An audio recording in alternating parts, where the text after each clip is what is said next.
My wife cheated with my best friend for 6 months. I installed cameras, gathered all the evidence, and exposed them publicly. Their careers, marriages, and reputation.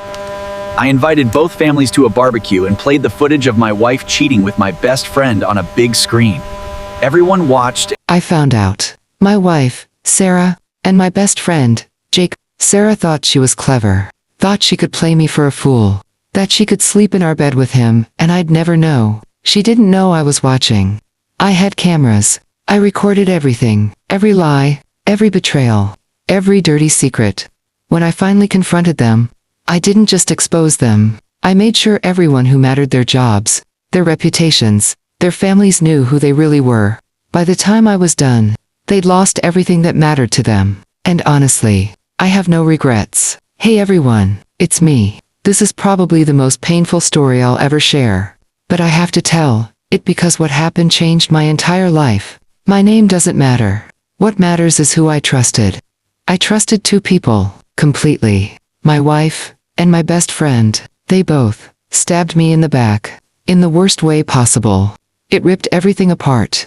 Left me broken, confused, furious. I couldn't let it sit. I couldn't let it go. So I acted. What I did in return, well, let's just say they'll regret it for the rest of their lives. This is my story, and I'm finally telling it. So, let me take you back to the beginning. I'd been married to Sarah for 7 years. We met at Georgia State University. We were both 21. She was studying marketing. I was in finance. And we just clicked instantly. She was gorgeous, seriously stunning. Long dark hair, green eyes, and a smile that could light up any room. We started dating within weeks. Got engaged after 2 years.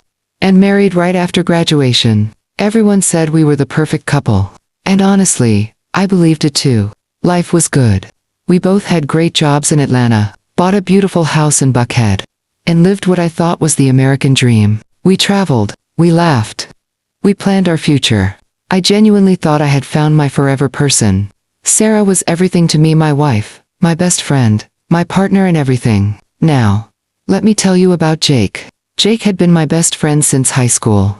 We played football together, went to the same college, stood beside each other at our weddings. Our families knew each other well. He was like a brother to me, the kind of friend you think you'll have for life. He was always around barbecues, game nights, holidays, you name it. Sarah and Jake got along great, and I loved that. It meant my wife and my best friend were close, and I never once thought anything strange about it. Why would I? I trusted them both completely. Jake was even supposed to be the godfather to our future kids. That's how close we were. About 10 months ago, things started changing. Sarah began acting different. She was distant, less affectionate, always on her phone, and started working late more often. At first, I thought maybe she was stressed with work, or going through something personal.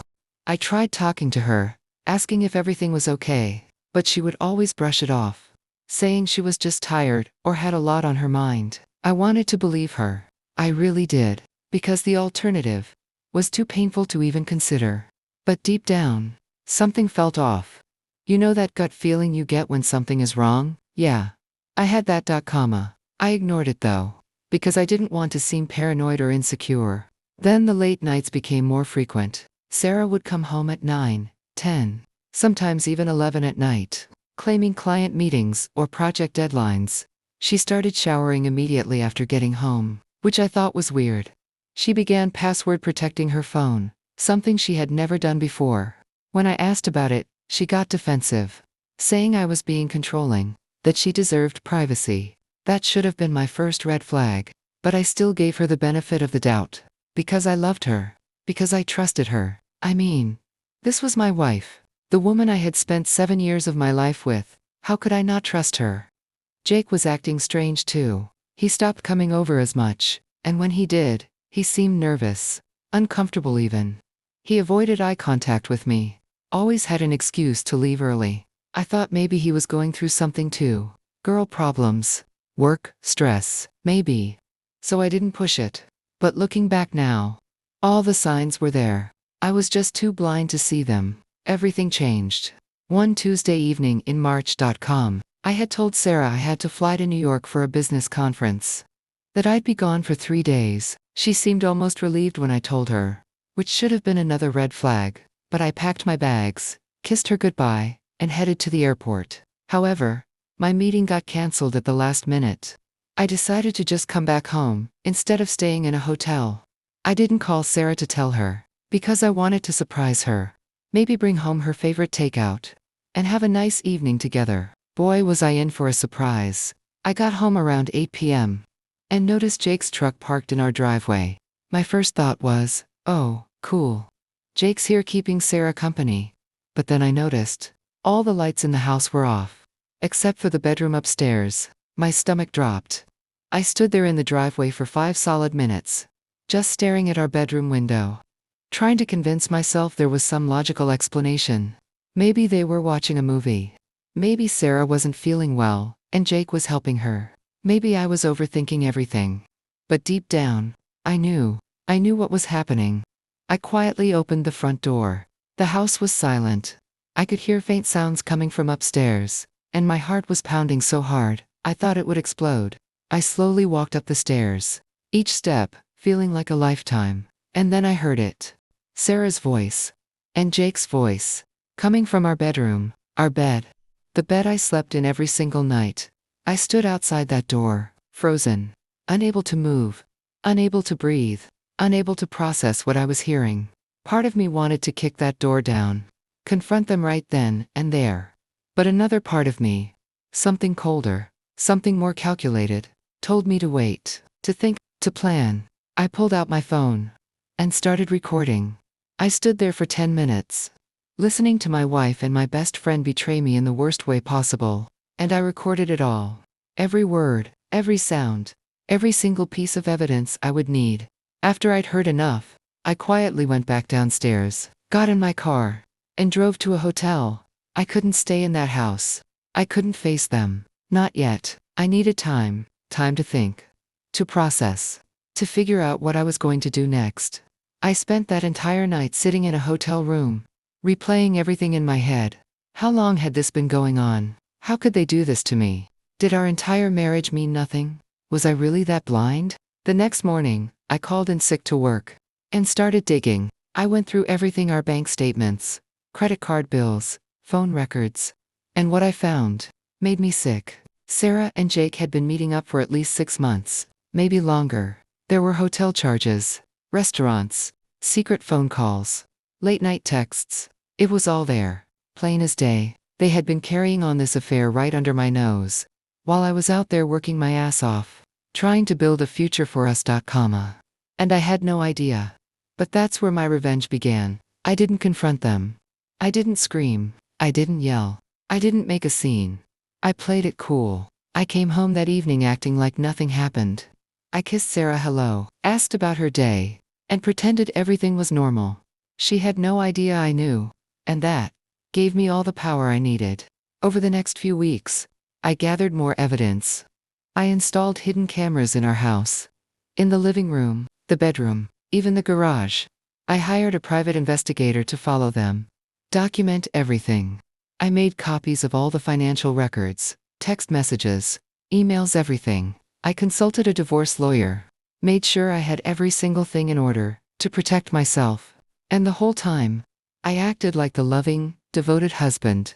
Sarah thought I was clueless, and that made her sloppy. She and Jake got more careless, more bold, and I caught everything on camera.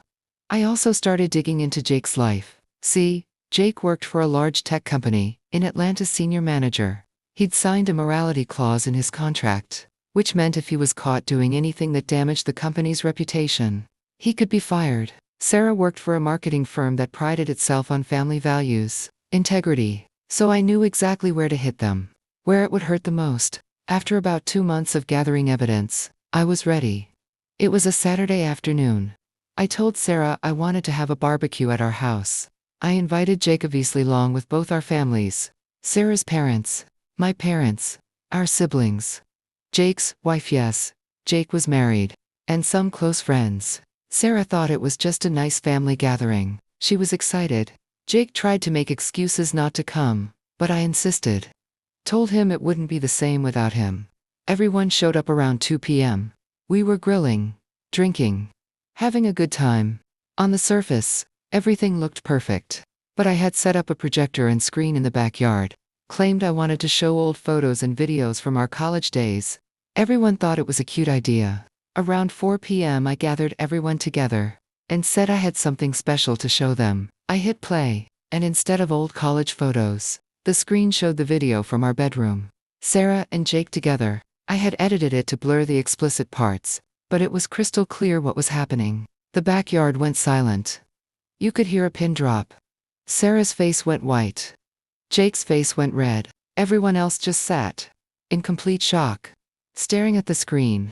I let it play for about 2 minutes. Before I finally spoke, I looked straight at Sarah and said, "So this is what you've been doing while I worked to build our future." I looked at Jake and said, "And you, my brother, my best friend since high school, this is how you repay 15 years of friendship." I also started digging into Jake's life too. See, Jake worked for a large tech company in Atlanta as a senior manager, and he had signed a morality clause in his contract, which meant if he was caught doing anything that damaged the company's reputation, he could be fired.